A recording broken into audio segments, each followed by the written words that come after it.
These are all the power plants on Earth. And China is the country with the largest installed capacity for solar, wind, thermal, and hydropower. When all its power plants are running simultaneously, the total electricity generated each year is nearly 1/3 of all human production. Was all that electricity used?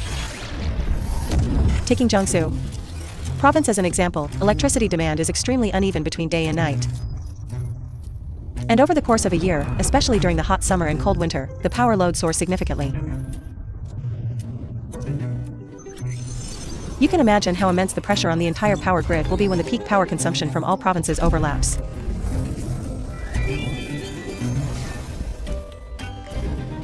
Yes, we have built the world's largest power supply system. However, providing electricity to 1.4 billion people still faces numerous challenges.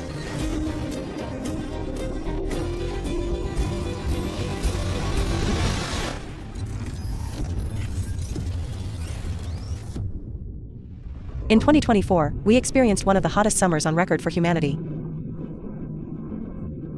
The abnormally high temperatures caused the power load in 17 provinces across the country to repeatedly break historical records. And what can help people alleviate power shortages is, first and foremost, the thermal power plants.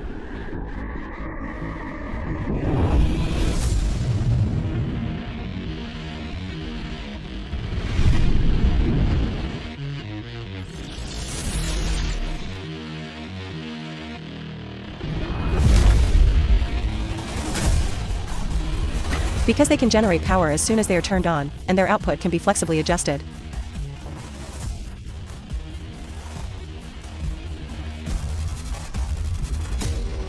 Therefore, from the mines in major coal-producing provinces like Shaanxi, Inner Mongolia, and Shaanxi, to the railways connecting all directions, everyone is working overtime and running at full capacity to resume production. However, it will always have one drawback. At present, the importance of coal in China's power structure remains irreplaceable. For example, in 2023, thermal power plants, with 40% of the national installed capacity, generated 60% of the country's electricity.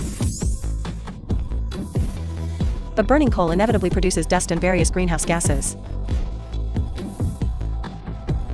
So, for a long time, people have been trying every way to make coal clean, completely clean.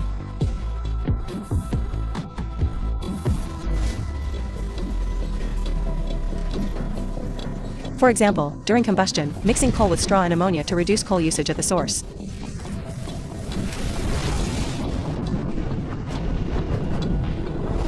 Or, for example, during power generation, making the coal-fired units more and more efficient. Guess how much coal this coal-fired power unit needs to generate 1 kilowatt-hour of electricity? The answer is 256 grams, which is about the weight of half a bottle of mineral water. Furthermore, the flue gas it emits can be separated and refined to obtain food-grade carbon dioxide. It can also be collected and directly injected underground, which sequesters the flue gas and simultaneously drives out oil from the rock formations. At the same time, people are constantly seeking more abundant and cleaner alternative power sources. In the past decade, the clean energy group, composed of wind power, hydropower, and solar power, has been rapidly expanding.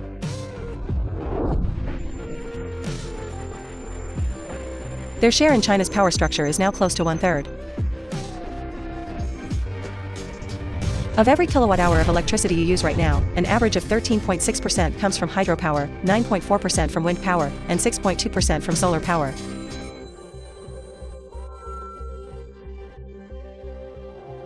However, developing and utilizing them is not a smooth road.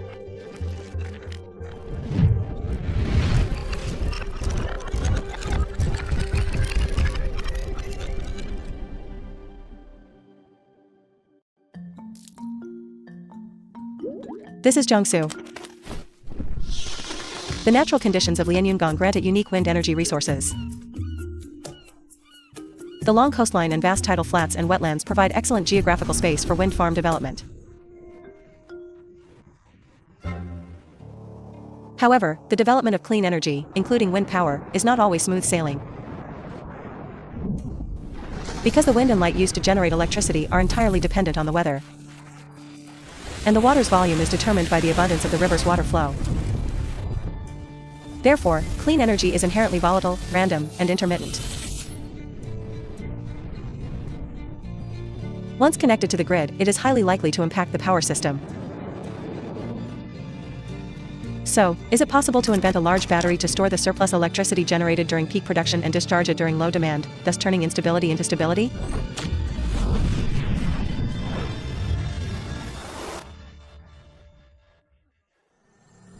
Of course, besides combining small batteries into a giant super battery, innovative scientists have also invented various forms of colossal energy storage facilities.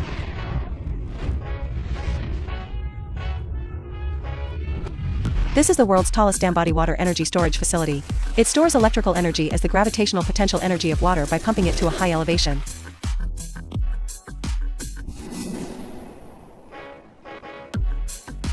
This is the nation's first gravity block energy storage facility.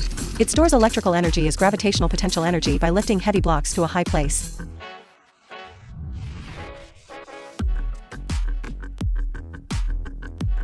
This is the world's first non-isothermal compressed air energy storage (CAES) facility. It stores electrical energy as the internal energy of air by compressing it into underground caverns hundreds of meters deep.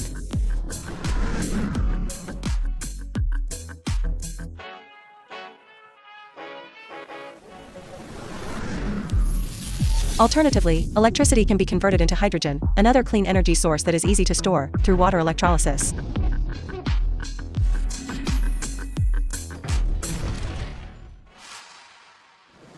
With the support of these colossal energy storage facilities, former large clean energy bases for wind, solar, and hydropower have transformed into integrated, superpower bases formed by combinations like these. Furthermore, people can predict the generation of clean energy based on factors like weather, and thus actively adjust the output of coal-fired power plants to balance the fluctuations of clean energy.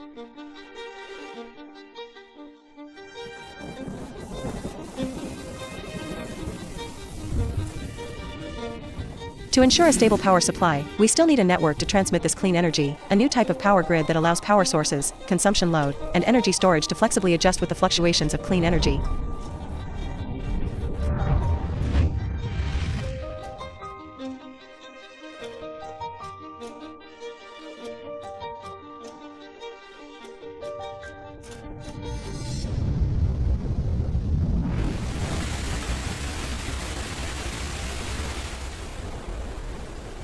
The Three Gorges Project, the world's largest water conservancy project.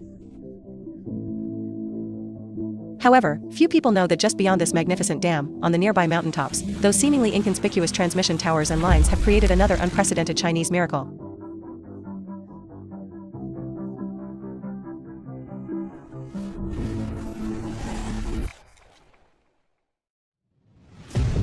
When they connected the Three Gorges with Jiangsu, the Three Gorges with Shanghai, and the Three Gorges with Guangdong, they also became the first interconnection channels between the state grid and China's southern power grid.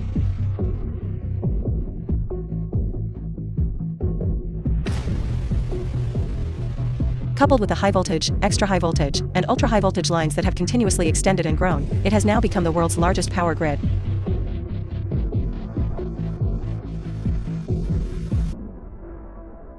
However, even in the Jiangsu power grid, one of China's most advanced provincial grids, when we look closely, we see AC lines, DC lines, and various different voltage levels.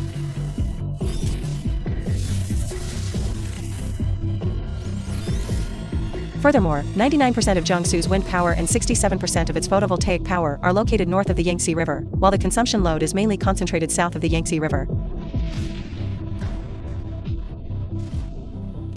Consequently, as clean power continuously flows into the grid, a massive upgrade has been fully launched to precisely match their erratic fluctuations with other power plants, energy storage, and consumption load.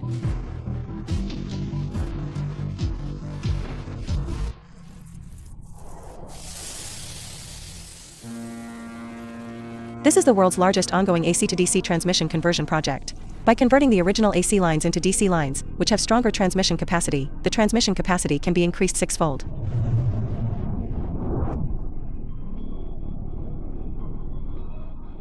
In addition, there is the world's first flexible DC project. It can not only connect the East China power grid and the Central China power grid but also solve the impact caused by the large-scale integration of clean energy into the grid. Today, such transmission projects have firmly bound the nation's power resources together. Even the electricity generated from hundreds of millions of tons of water rushing down the Baihetan hydropower plant thousands of miles away can be transmitted to Jiangsu via an ultra-high-voltage DC project. It is also currently the largest in the world in terms of transmission capacity, and the longest ultra-high-voltage DC project in terms of transmission distance. It is also a gift from Chinese power workers for the illumination of 1.4 billion people. However, simply transmitting power from large power plants still cannot meet everyone's demands. So, changes are also appearing in the large and small substations and utility poles in cities. Today, these places can also connect to the internet, just like computers. They are transforming into smart distribution grids. Through them, every household, every shopping mall, and even every electric vehicle can become a virtual power plant, VPP. When electricity supply is tight, the VPP can actively participate in the grid's regulation. For example, temporarily stopping the use of non-essential equipment, or feeding the energy from electric vehicles back into the grid. Furthermore, utilizing solar power generated on rooftops, turning every building into a micro power plant. This method not only aggregates various distributed resources in the city to alleviate power shortages, but also helps the power grid operate more stably and efficiently, especially during peak electricity consumption. When all the smart terminals in the power grid are connected by an invisible big data network, the entire power system can respond to the fluctuations in power load with extremely high responsiveness and regulation. For example, during peak demand, automatically activating some energy storage stations and generating units. During low demand, automatically starting water electrolysis for hydrogen production, or pumping water to a higher location for storage. All these changes are not intended to eliminate coal power completely, but to make clean energy more stable and reliable. To allow coal power to become more efficient, environmentally friendly, and flexible. Ultimately, to increase the proportion of clean energy to an unprecedented level. This is a revolution encompassing power generation, transmission, consumption, and storage, a fundamental change. It is also the construction of a new type of power system aimed at the energy revolution. Its goal is to increase the national clean energy installed capacity to 80% by 2030, and to raise the clean energy share of total power generation to 90% by 2045. To achieve this grand goal, the core task is to build a high-proportion new energy supply and consumption system, which is a comprehensive upgrade of the power grid.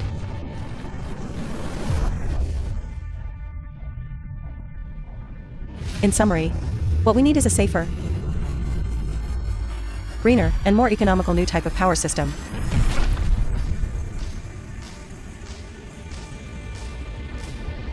It's hard to imagine that, more than 70 years ago, even with all our efforts, the average person could only get 9 kilowatt-hours of electricity per year. Put into today's context, that wouldn't even power up one refrigerator. After generations of effort by power workers, China has not only ensured that everyone has access to electricity but has also raised the average annual electricity consumption to an astonishing 9,000 plus kilowatt-hours. This is the greatest gift Chinese power workers have given to 1.4 billion people. The gift of light. We believe, with the completion of the new power system, we will usher in a safer, greener, and more economical electricity future.